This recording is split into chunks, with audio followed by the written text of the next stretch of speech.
Hey, Southern Nevada. Whenever I'm in a bar or restaurant, I always order tap water and usually get the joke, "You mean Lake Mead's finest?" Well, did you know it's actually sourced from the Rocky Mountains? And despite its hard, mineral-rich taste, your water meets safety standards and keeps you healthy, so don't twist up hard water with its quality. It's tested 300,000 times, ensuring your tap water meets or surpasses the highest quality standards. You got a lot on your plate. SNWA is taking care of what's in your glass. So learn simple ways to enhance the taste at snwa.com. SNWA is a not-for-profit water agency. Las Vegas is a city that encourages fantasy and spectacle, so it's no surprise that our entertainment industry is full of tall tales. Today on CityCast Las Vegas, my co-host David Figler and I are going to get quizzed on the myths of Vegas entertainment. Our quizmaster is, of course, Corey Leviton, creator of the Vegas Myths Busted column at casito.org. Play along and see if you can sort fact from fiction. It's Monday, September 8th. I'm Sarah Lohman, and here's what Las Vegas is talking about.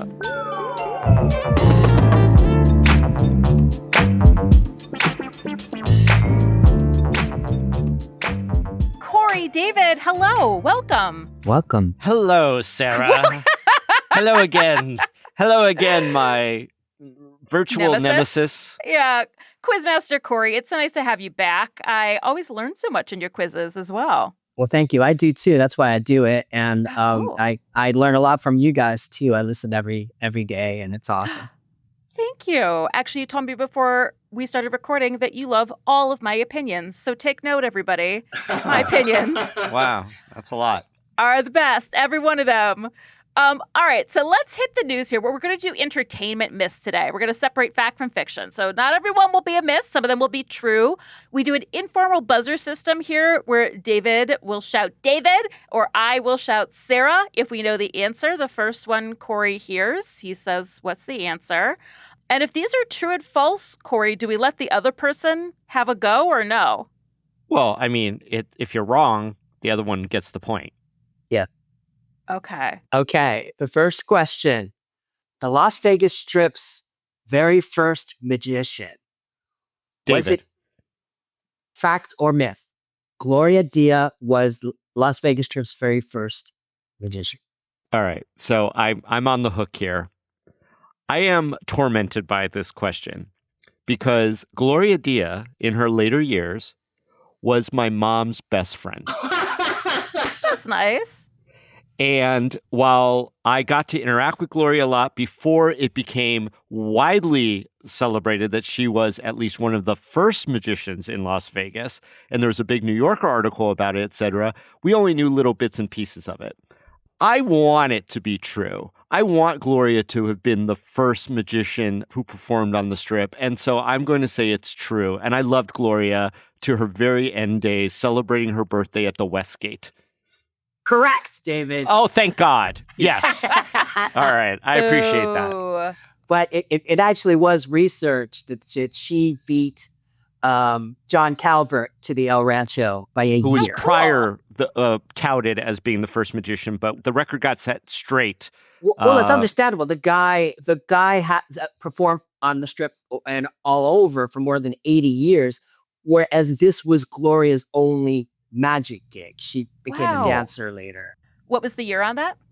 41? 1941, and then and John Calvert was at the Rancho a year later, 1942.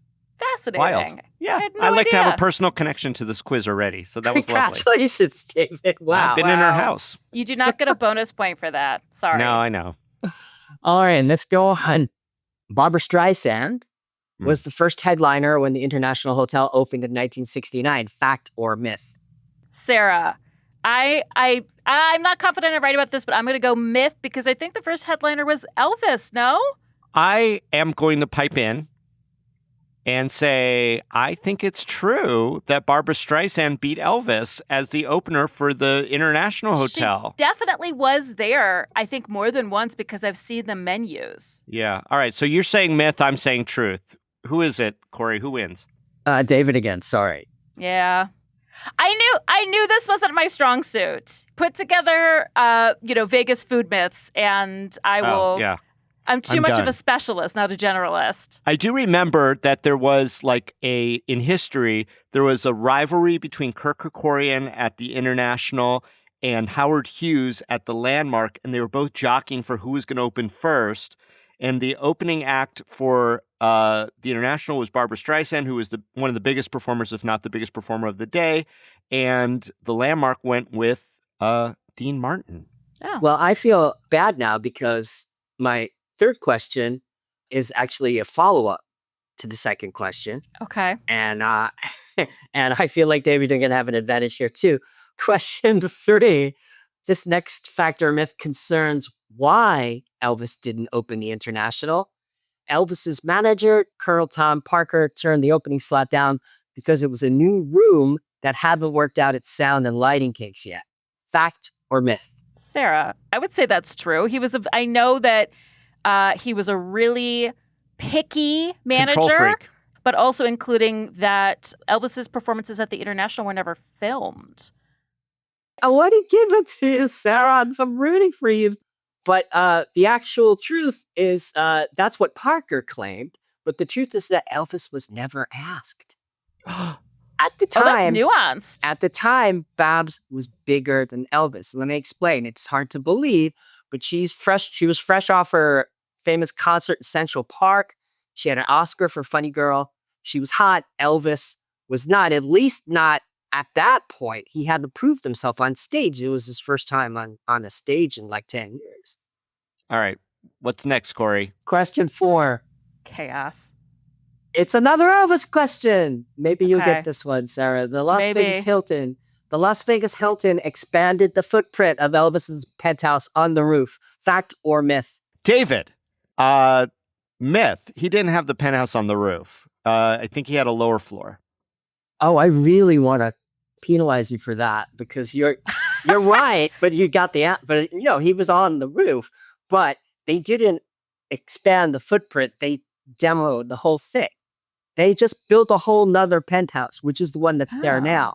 And so when you walk around and you imagine Elvis walking around those, he wasn't there at all. Well, we're not going to penalize David for giving a follow-up reason, which he did not have to do. I want to throw that out on a technicality that I didn't get that point. It doesn't matter, David. It doesn't matter.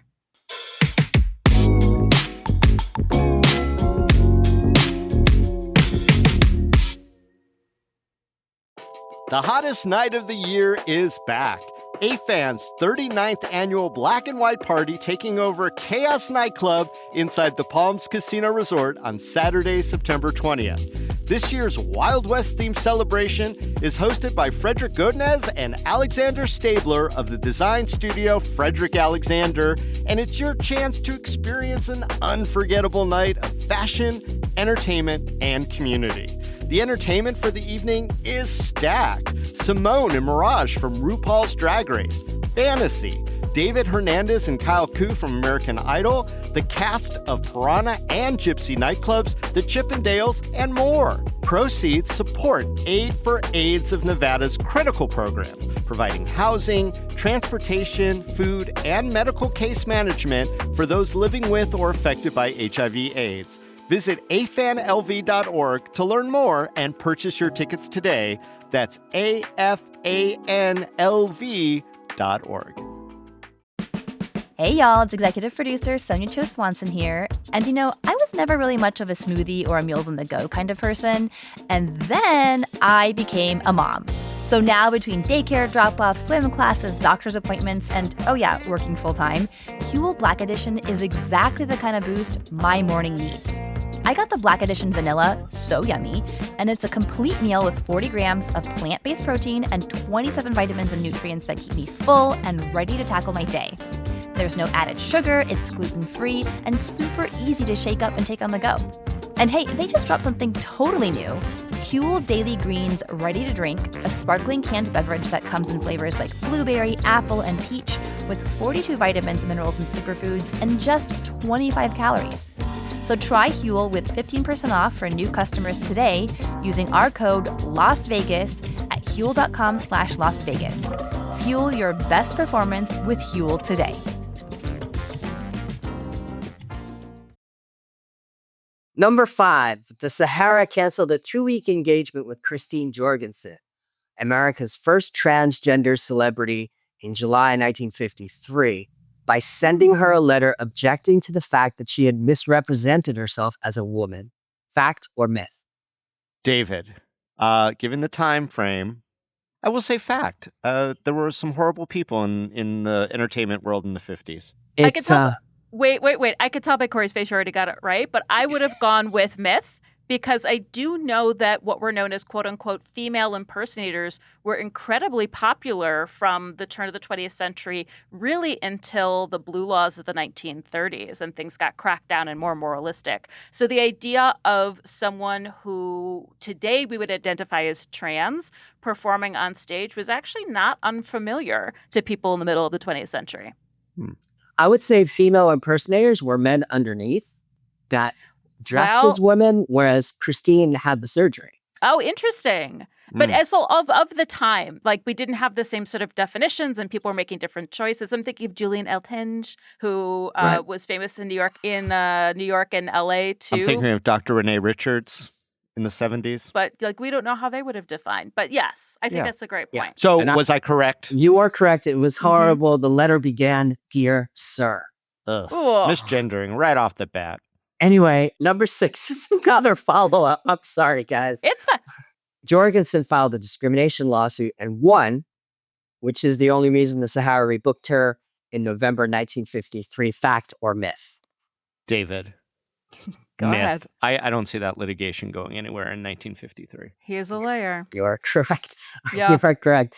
The primary reason that she was rebooked is that Sahara owner Milton Prell sent some employees to see her very first performance in LA before the first scheduled performance, and it was horrible. It was bombed. So, of course, they knew she wasn't born a woman when they booked her. That's the only reason anybody had even heard of Christine Jorgensen. Yet, incredibly, it was Prell who leaked the letter to the press. He would rather the Sahara be known as bigoted than as a resort that booked bombs. Anyway, she got better, which is why she was rebooked. Interesting. That feels very Vegas. Yeah. Don't care what gender you are, you were. As long as you're making us the green. As long as you're a great performer. Wow. All right. Question 7. Frank Sinatra made a porn in 1934 when he was 19 years old. Oh my God, I hope that's true. For $100, he was paid $100. He was starving. Nobody was hiring him. Corey, you don't have to justify anybody making a pornography, especially Frank Sinatra. I will just say this. With the hopes that I'm going to be doing a lot of Googling right after this episode. And if it is true or not true, I bet it shows up in the new novel from P. Moss called Screwing Sinatra, which is a noir set in 60s Las Vegas, that I am looking forward to talking to him about at the writer's block later in the month. But I will tell you this. I hope Sarah's right, because I don't want to do a clean sweep. So you said it's true, Sarah, that Sinatra made a porn? I have a feeling it's a myth, but I'm going to put forward a hopeful truth. It is a clean sweep. This is a myth. Frank Sinatra did not make a porn. There was a 2011 bio by a guy named Darwin Porter, a real scandal sheet kind of guy. He said that when Frank was 19, that he took $100 of his broke to don a mask and make a porn called The Masked Bandit. And he said that Peter Lawford told him when he was a reporter at the Miami Herald that he saw The Masked Bandit at a party at Sammy Davis Jr.'s house in 1972. Sammy, as a prank, spliced it in the middle of Deep Throat. Anyway, so this guy, Darwin Porter, who wrote this bio, academic historians say that he's completely unreliable, unverified. So supposedly this guy who would write these things like James Dean was a prostitute, sat on this for 27 years after, at least 27 years after Peter Lawford died. He said, the biggest secret is showbiz history. I don't believe that for a second. That every Coffee the Masked Bandit harbored and every Godfather's porn stash was somehow located and destroyed? Nope. And that none of the hundreds of people likely to have seen, made, or heard of this film ever mentioned it to anyone? And the one exception happened to be a Rat Pack exile who should be trusted despite harboring a grudge against Sinatra. And this guy who's known for stretching the truth, he supposedly kept the biggest secret in showbiz history to himself until more than 27 years after it was told to him. Nope. Oh, I mean, it's very hard to prove that something doesn't exist rather than does exist. So It's right. right? But I think I'm 98% positive that this never happened. There's no with AI, anything Well, I don't is know, man. possible. That's like Well, the, we're gonna see it. that's- Right. We're gonna see it on AI. Well, I am very proud of myself. I'm sorry, Sarah, about the systemic abuse of your newbie status to Las Vegas. I know. I mean, it's just so hard because I'm just like way younger than you, David, and like Yeah. really like fresh Yeah, no, and she's beautiful. younger, more so energetic, I far didn't better looking actually than me. live She's it, smarter and than me, so, but I've got you know, I don't I got the history on my side. That's it. Hang on, Sonia's got a note coming in. Do you want to quiz the quiz master? Yeah, sure. I got a myth or truth for Corey. And you could All see right. me. I'm not on my keyboard. Mm-hmm. Truth or myth that the highly acclaimed showgirl of the century, Aki, Yeah. currently works in Las Vegas as a lawyer. Oh, that's way too specific. That's true. That's a fact. Correct.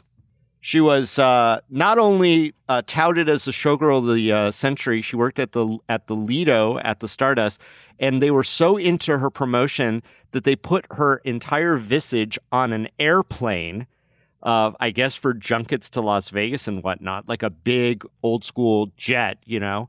And then, you know, once the showgirl career kind of faded out, she went to law school and now is actually a prominent attorney for one of the bigger law firms in Las Vegas. Fun. Wow. I got one more for Corey. Oh, go Truth or- please. Truth or myth? Will Ferrell's father started his life as a lounge performer in Las Vegas. I'm just guessing, so I don't want to. If I had an opponent, I would let the opponent go. I would be just That's what guessing. I'm saying. That's fantastic. I've never heard that before. So I'm going to say it's a fact. I believe it is a fact as well, yes. That he used to play piano in the lounge at the Royal Casino. Oh my God, that's great. All right, Corey, I've got a food question for you, and then I'm going to ask you a piece of CityCast history trivia. Are you ready, great. since you're an avid fan? Sure. Okay. This is actually, I should credit this research largely to Vintage Las Vegas. Mm. We all know I that love Jeff. Oh, Jeff is amazing. We all do. We're all big fans. We all know that the oldest bar in Las Vegas is Atomic Liquors. But what is the second oldest bar in Las Vegas? But Atomic Liquors lies about its age. But it is still the oldest. Correct. Despite that. And it's a debate whether or not, like, it opened as, you know, originally a cafe in 1945, Okay, so actually. oldest surviving is what you're asking me. Oldest surviving, still exists bar in Vegas. Second oldest. I would guess Dino's 1962, and I am not typing anything. You are not, and that You are is not right. incorrect, Oh. Corey. Despite what Dino's says, of course, Jeff went into the city records. Dino's has actually been operating since 1969. There have been bars in that same space since 1953, but not the same bar. The second oldest bar in Vegas is actually the Huntridge Tavern, which was established in 1962. OMG. So I know. Dino's lies about its age too. Everyone in Vegas lies about their age. That's I'm so 41. funny.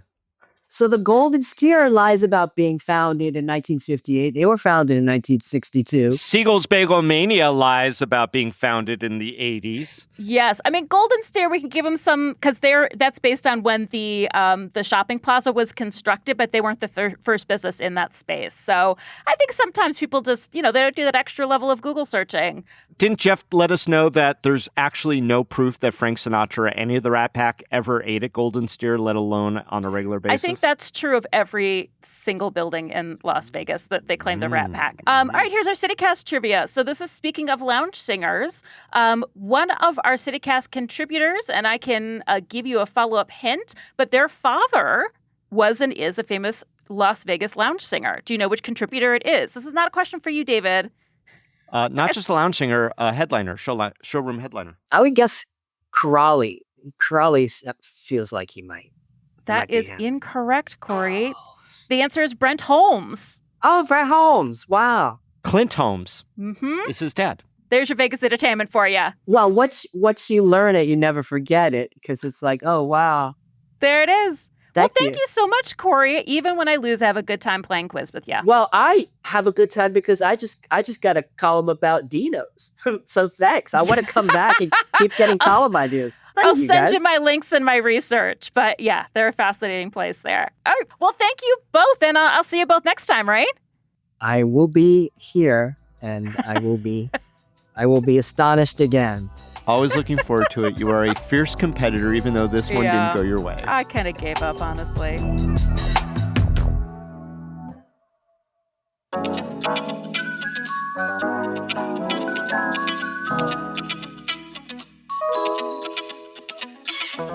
And that's all for today here in CityCast Las Vegas. If you enjoyed this show, why not tell a friend? You can play this game together.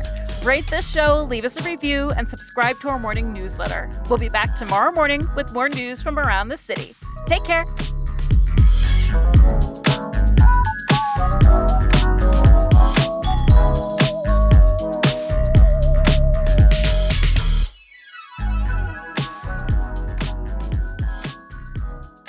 Every time you're on, it's like one brilliant outtake.